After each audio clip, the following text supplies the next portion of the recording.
بسم اللہ الرحمن الرحیم۔ السلام علیکم۔ کتنے خوش نصیب ہیں وہ لوگ جن کو رسول اللہ صلی اللہ علیہ وسلم کی صحبت ملی، آپ صلی اللہ علیہ وسلم کے ساتھ رہنے، آپ کی امامت میں نمازیں پڑھنے، آپ سے دینی علم سیکھنے، قرآن شریف کا علم سیکھنے، غزوات میں حصہ لینے، آپ کے خطبات سننے، آپ کو دیکھنے کا شرف حاصل ہوا۔ یہی صحابہ کرام رضوان اللہ تعالیٰ علیہم اجمعین کا گروہ ہے جنہیں اللہ تعالیٰ نے جنت کی بشارت دی۔ آپ نے رسول اللہ صلی اللہ علیہ وسلم سے تربیت حاصل کی، آپ کو دینی اور دنیاوی معاملات کرتے دیکھا، کھاتے پیتے چلتے اور معاملات کرتے ہوئے دیکھا۔ انہیں خوش نصیب لوگوں میں ایک حضرت زید بن حارثہ رضی اللہ تعالیٰ عنہ بھی شامل ہیں۔ حضرت زید بن حارثہ ان 4 افراد میں شامل ہیں جنہوں نے سب سے پہلے اسلام قبول کیا، تمام غزوات میں شرکت کی اور تقریباً 9 سرایہ میں آپ کو ہی حضور صلی اللہ علیہ وسلم نے سپہ سالار بنا کر بھیجا۔ حضور صلی اللہ علیہ وسلم کے کہنے پر ہی آپ نے حضرت ایمن سے شادی کی اور پھر اس کے بعد حضرت زینب بن جیش رضی اللہ تعالیٰ عنہ ام المومنین سے آپ کا نکاح ہوا۔ آپ وہ واحد صحابی ہیں جن کا ذکر قرآن شریف میں نام لے کر کیا گیا ہے۔ آپ صلی اللہ علیہ وسلم آپ سے بہت محبت کیا کرتے تھے اور آپ کو اپنا بیٹا بنایا تھا، لیکن پھر قرآن شریف کی سورہ احزاب میں جب منع کیا گیا بیٹا کہنے سے تو پھر آپ کو لوگوں نے منہ بولا بیٹا کہنا شروع کیا اور زید بن محمد سے آپ زید بن حارثہ کہلائے۔ تو ان خوش نصیب حضور صلی اللہ علیہ وسلم کے غلام کے بارے میں جن سے آپ بہت محبت کیا کرتے تھے یہ ویڈیو ہے، تو شروع کرتے ہیں آج کی ویڈیو۔ حضرت زید بن حارثہ رضی اللہ تعالیٰ عنہ۔ حضرت زید بن حارثہ رضی اللہ تعالیٰ عنہ رسول اللہ صلی اللہ علیہ وسلم کے آزاد کردہ غلام، آپ صلی اللہ علیہ وسلم کے متمنہ اور محبوب صحابی ہیں۔ سب سے پہلے اسلام قبول کرنے والے اور غزوہ بدر میں اپنی بہادری کے جوہر دکھانے والوں میں سر فہرست ہیں۔ صحابہ کرام رضی اللہ عنہم انہیں حب الرسول کہتے تھے۔ اصحاب رسول میں سے یہ شرف صرف حضرت زید بن حارثہ رضی اللہ تعالیٰ عنہ کو حاصل ہے کہ ان کا نام صلات کے ساتھ قرآن مجید میں آیا ہے۔ اسی فضیلت کی بنا پر بعض لوگوں نے حضرت زید رضی اللہ تعالیٰ عنہ کو افضل الصحابہ قرار دیا ہے اور کہا ہے کہ اگر وہ زندہ رہتے تو حضور صلی اللہ علیہ وسلم کے بعد خلیفہ ہوتے۔ مختصر سوانح خاکہ، آپ کا نام نامی زید، کنیت ابو اسامہ، لقب حب رسول اللہ صلی اللہ علیہ وسلم، والد کا نام حارثہ اور والدہ کا نام سعدی بن سلبہ ہے۔ حلیہ اور عمر، آپ کا قد کوتا، ناک پس اور رنگ گہرا گندمی، 54 یا 55 برس کی عمر میں شہادت پائی۔ ازواج، مختلف اوقات میں متعدد نکاح کیے۔ آپ کی ازواج کے نام یہ ہیں: ام ایمن، ام کلثوم بنت عقبہ، درہ بن لہب، ہند بنت العوام، زینب بن جیش رضی اللہ تعالیٰ عنہ۔ اولاد، آپ کی اولاد میں 2 لڑکے اسامہ بن زید، زید بن زید اور ایک لڑکی رقیہ ہے۔ حضرت اسامہ رضی اللہ تعالیٰ عنہ کے سوا دونوں بچے بچپن ہی میں وفات پا گئے تھے۔ حالت قبل اسلام، حضرت زید یمن کے قبیلے بنو قزا کے سردار حارث بن شرجیل کے لخت جگر تھے۔ 8 سال کی عمر میں ڈاکوؤں کے ہاتھ لگ گئے۔ زید کی والدہ سودہ بن سلبہ قبیلہ طے کی شاخ بنی معین سے تھیں۔ یہ اپنی والدہ کے ساتھ ننیال گئے۔ وہاں سفر میں ان کے پڑاؤ پر قیس بن جسر کے لوگوں نے حملہ کیا۔ پکڑے جانے والوں میں نوعمر زید بھی تھے۔ ان لوگوں نے طائف کے قریب عکاظہ کے قبیلے میں ان کو بیچ دیا۔ ادھر حضرت ختیجہ رضی اللہ تعالیٰ عنہ کے بھتیجے حکوم بن حزام نے انہیں خرید لیا اور انہیں اپنی پھپھی حضرت ختیجہ الکبریٰ رضی اللہ تعالیٰ عنہ کے حوالے کر دیا۔ حضرت ختیجہ رضی اللہ تعالیٰ عنہ سے نکاح کے بعد حضور صلی اللہ علیہ وسلم نے زید کو حضرت ختیجہ رضی اللہ تعالیٰ عنہ کے یہاں دیکھا اور ان کی عادت اور صفات آپ صلی اللہ علیہ وسلم کو پسند آئیں، تو آپ صلی اللہ علیہ وسلم نے ان کو حضرت ختیجہ رضی اللہ تعالیٰ عنہ سے مانگ لیا اور حضرت ختیجہ رضی اللہ تعالیٰ عنہ نے بخوشی آپ صلی اللہ علیہ وسلم کی خدمت میں پیش کر دیا۔ دوسری طرف قافلے کے لوٹ جانے کی خبر سے زید کے گھر والوں پر قیامت ٹوٹ پڑی اور زید کے والدین کو یہ تک نہیں معلوم تھا کہ زید زندہ بھی ہیں یا نہیں۔ وہ بیٹے کی جدائی سے بہت پریشان تھے۔ انہوں نے مسلسل تلاش جاری رکھی۔ اسی درمیان ایک مرتبہ حج پر آئے ہوئے لوگوں نے زید کو پہچان لیا اور انہیں ان کے والد کی حالت زار سے آگاہ کیا۔ زید کے والد کو جب بیٹے کا سراغ ملا تو وہ مکہ پہنچے اور حضور نبی اکرم صلی اللہ علیہ وسلم کی بارگاہ اقدس میں حاضر ہو کر عرض گزار ہوئے کہ زید کو فدیہ لے کر آزاد کر دیں، ہم زندگی بھر آپ کے ممنون احسان رہیں گے۔ نبی اکرم صلی اللہ علیہ وسلم نے فرمایا اگر زید تمہارے ساتھ جانا چاہتا ہے تو میں کسی قسم کا فدیہ لیے بغیر ہی اسے تمہارے ساتھ بھیجنے کے لیے تیار ہوں۔ حضرت زید کو بلا کر پوچھا گیا کیا تم انہیں پہچانتے ہو؟ وہ بولے کیوں نہیں، یہ میرے والد گرامی ہیں اور یہ میرے چچا ہیں۔ حضور صلی اللہ علیہ وسلم نے فرمایا تم اگر اپنے والد کے ساتھ جانا چاہو تو باخوشی جا سکتے ہو اور اگر میرے پاس رہنا چاہو تو بھی رہ سکتے ہو۔ یہ حضرت زید کا امتحان تھا۔ ایک طرف وہ باپ تھا جو مدت سے ان کی تلاش میں سرگرداں تھا اور زید کے دل میں باپ کی محبت کا سمندر موجزن تھا، لیکن دوسری طرف نبی آخر الزماں صلی اللہ علیہ وسلم کی غلامی کا شرف عظیم بھی حاصل تھا۔ حضرت زید رضی اللہ تعالیٰ عنہ نے قسم کھا کر کہا خدا کی قسم محمد مصطفیٰ صلی اللہ علیہ وسلم کی غلامی مجھے تمہارے پاس رہنے سے زیادہ مرغوب ہے۔ والد و چچا حیران ہو گئے اور کہنے لگے زید کیا تم آزادی پر غلامی کو ترجیح دیتے ہو اور اپنے ماں باپ اور خاندان کو چھوڑ کر غیروں کے پاس رہنا چاہتے ہو؟ حضرت زید رضی اللہ تعالیٰ عنہ نے جواب دیا کہ اس ہستی کے ساتھ رہ کر میری آنکھوں نے جو دیکھا ہے اس کے بعد دنیا و مافیا کو اس کے سامنے ہیچ سمجھتا ہوں۔ حضرت زید رضی اللہ تعالیٰ عنہ کا یہ جواب سن کر باپ اور چچا خاموش ہو گئے۔ حضور صلی اللہ علیہ وسلم نے اسی وقت حضرت زید رضی اللہ تعالیٰ عنہ کو آزاد کر دیا اور حرم میں جا کر قریش کے مجمع عام میں اعلان کرا دیا کہ آپ سب لوگ گواہ رہیں آج سے زید میرا بیٹا ہے، یہ مجھ سے وراثت پائے گا اور میں اس سے۔ عارثہ نے یہ سنا تو اور بھی خوش ہوئے۔ باپ اور چچا دونوں مطمئن ہو کر واپس چلے گئے۔ اب وہ کبھی کبھی مکہ آتے، حضرت زید رضی اللہ تعالیٰ عنہ کو دیکھ کر آنکھیں ٹھنڈی کر لیتے۔ چونکہ حضرت زید رضی اللہ تعالیٰ عنہ کو آپ صلی اللہ علیہ وسلم نے آزاد کر کے بیٹا بنا لیا تھا، اس لیے لوگ اب آپ کو زید بن محمد پکارنے لگے۔ بعد میں قرآن مجید کے ذریعے بتلایا گیا کہ متبنہ کی حیثیت حقیقی بیٹے کی نہیں ہے بلکہ وہ دینی بھائی کے درجے میں ہے۔ سورہ احزاب۔ ایمان اور ہجرت مدینہ۔ جب حضرت محمد صلی اللہ علیہ وسلم منصب نبوت سے سرفراز ہوئے تو 4 ہستیاں ایسی تھیں جنہوں نے کسی تردد کے بغیر آپ صلی اللہ علیہ وسلم کا دعوی نبوت سنتے ہی آپ کو اللہ کا سچا رسول تسلیم کر لیا۔ ایک حضرت خدیجہ کبریٰ رضی اللہ تعالیٰ عنہ، دوسرے حضرت زید رضی اللہ تعالیٰ عنہ، تیسرے حضرت علی رضی اللہ تعالیٰ عنہ اور چوتھے حضرت ابوبکر صدیق رضی اللہ تعالیٰ عنہ۔ اس وقت حضرت زید کی عمر 23 سال تھی اور وہ حضور صلی اللہ علیہ وسلم کی خدمت میں رہتے ہوئے 15 سال گزار چکے تھے۔ حضرت ام ایمن رضی اللہ تعالیٰ عنہ حضرت صلی اللہ علیہ وسلم کی آیا اور کنیز تھیں۔ آپ صلی اللہ علیہ وسلم ان کو نہایت محبوب رکھتے تھے اور اماں کہہ کر مخاطب فرماتے تھے۔ ایک روز آپ صلی اللہ علیہ وسلم نے فرمایا کہ اگر کوئی شخص کسی جنتی عورت سے نکاح کرنا چاہتا تو اس کو ام ایمن سے نکاح کرنا چاہیے۔ حضرت زید رضی اللہ تعالیٰ عنہ نے جو رسول اللہ صلی اللہ علیہ وسلم کی خوشنودی کے کسی موقع کو ہاتھ سے جانے نہیں دیتے تھے ان سے نکاح کر لیا۔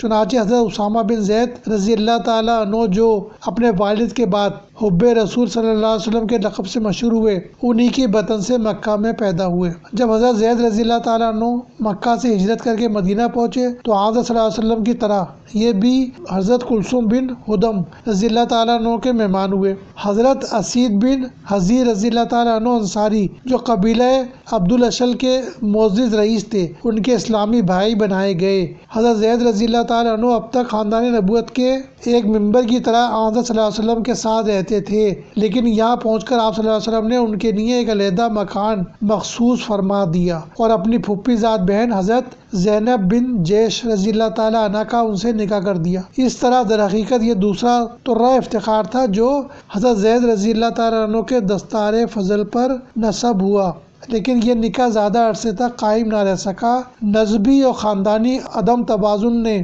دونوں کی سطح مزاج میں نشیب و فراز پیدا کر دیے۔ حضرت زید رضی اللہ تعالیٰ عنہ نے دربار نبوت میں بار بار ناموافقت کی شکایت کی اور بالآخر طلاق دینے پر مجبور ہو گئے۔ انقضاء عدت کے بعد حضرت صلی اللہ علیہ وسلم نے حضرت زید رضی اللہ تعالیٰ عنہ کی معرفت پیام نکاح بھیجا تو انہوں نے کہا جب تک خدا کی طرف سے کچھ حکم نہ آئے میں کچھ نہیں کر سکتی۔ چنانچہ اس کے بعد ہی قرآن مجید نے ان کو امہات المومنین میں داخل ہونے کی خوشخبری سنائی۔ محبوب رسول صلی اللہ علیہ وسلم جس طرح حضرت زید بن حارثہ رضی اللہ تعالیٰ عنہ نبی اکرم صلی اللہ علیہ وسلم کے ساتھ والہانہ محبت اور عقیدت رکھتے تھے، نبی پاک صلی اللہ علیہ وسلم بھی ان سے پدرانہ شفقت کا معاملہ فرماتے اور انہیں اپنے خاندان کا ایک فرد سمجھتے تھے۔ جب کسی مشن کے لیے حضرت زید کو روانہ کرتے تو ان کے لیے دعا کرتے، جب وہ مشن سے واپس لوٹتے تو آپ دلی مسرت کا اظہار فرماتے۔ ام المومنین حضرت عائشہ صدیقہ رضی اللہ تعالیٰ عنہ ایک ملاقات کا منظر بیان فرماتی ہیں کہ ایک مرتبہ زید بن حارثہ رضی اللہ تعالیٰ عنہ ایک سفر سے مدینہ واپس آئے اور رسول اللہ صلی اللہ علیہ وسلم میرے گھر تشریف فرما تھے۔ انہوں نے دروازے پر دستک دی، آپ صلی اللہ علیہ وسلم جلدی سے دروازہ کھولنے کے لیے اٹھے۔ جب دروازہ کھولا تو سامنے زید بن حارثہ رضی اللہ تعالیٰ عنہ کھڑے تھے۔ انہیں دیکھ کر آپ صلی اللہ علیہ وسلم کی خوشی کی انتہا نہ رہی، فوراً گلے لگا لیا، ماتھا چوما اور دعاؤں سے نوازا۔ حضرت عائشہ صدیقہ رضی اللہ تعالیٰ عنہ فرماتی ہیں کہ باخدا میں نے پوری زندگی میں حضور صلی اللہ علیہ وسلم کو کسی کا اس طرح استقبال اور خیر مقدم کرتے نہیں دیکھا۔ کارائے نمایاں حضرت زید رضی اللہ تعالیٰ عنہ تیر اندازی میں غیر معمولی مہارت اور دسترس رکھتے تھے۔ آپ رضی اللہ تعالیٰ عنہ کا شمار ان مشاہیر صحابہ رضی اللہ عنہم میں ہوتا ہے جو اس فن میں بے نظیر تھے۔ مارکہ بدر سے غزوہ موتہ تک جس قدر اہم و خون ریز مارکے پیش آئے، سب میں جرأت و بہادری اور شجاعت اور پامردی کے ساتھ شریک کارزار ہوئے۔ غزوہ مرثیہ میں چونکہ رسول اللہ صلی اللہ علیہ وسلم نے آپ کو مدینے میں اپنی جانشینی کا شرف بخشا، اس لیے اس مہم میں حصہ نہ لے سکے۔ معروف غزوات کے علاوہ اکثر چھوٹی چھوٹی مہمات آپ رضی اللہ تعالیٰ عنہ کی قیادت اور سپہ سالاری میں کامیابی سے ہمکنار ہوئیں۔ حضرت عائشہ صدیقہ رضی اللہ تعالیٰ عنہ فرماتی ہیں جس لشکر میں زید رضی اللہ تعالیٰ عنہ شریک ہوتے تھے، اس میں امارت کا عہدہ انہی کو عطا ہوتا۔ مورخین کے مطابق کم و بیش 9 دفعہ سپہ سالار بنا کر بھیجے گئے۔ ان مہمات اور سرایہ میں سے پہلی مہم سریہ کردہ تھی، جس میں آپ نے غنیم کو نہایت کامیابی کے ساتھ شکست دی اور بہت سے اونٹ، مال و اسباب اور دشمن کے ایک سردار فرات بن حیان اجلی کو گرفتار کر کے لائے۔ اسی طرح بنی سلیم کی سرکوبی پر مامور ہوئے۔ اس مہم میں بھی حضرت زید رضی اللہ تعالیٰ عنہ کو غیر معمولی کامیابی حاصل ہوئی، بہت سے اونٹ، بکریاں اور قیدی پکڑ کر لائے۔ اسی سال قریش کے قافلے کو جو شام سے واپس آ رہا تھا روکنے کا حکم ہوا۔ حضرت زید رضی اللہ تعالیٰ عنہ 170 سواروں کے ساتھ یکا یک مقام ایس میں اس قافلے پر جا پڑے اور تمام اہل قافلہ کو مع سامان گرفتار کر کے لائے۔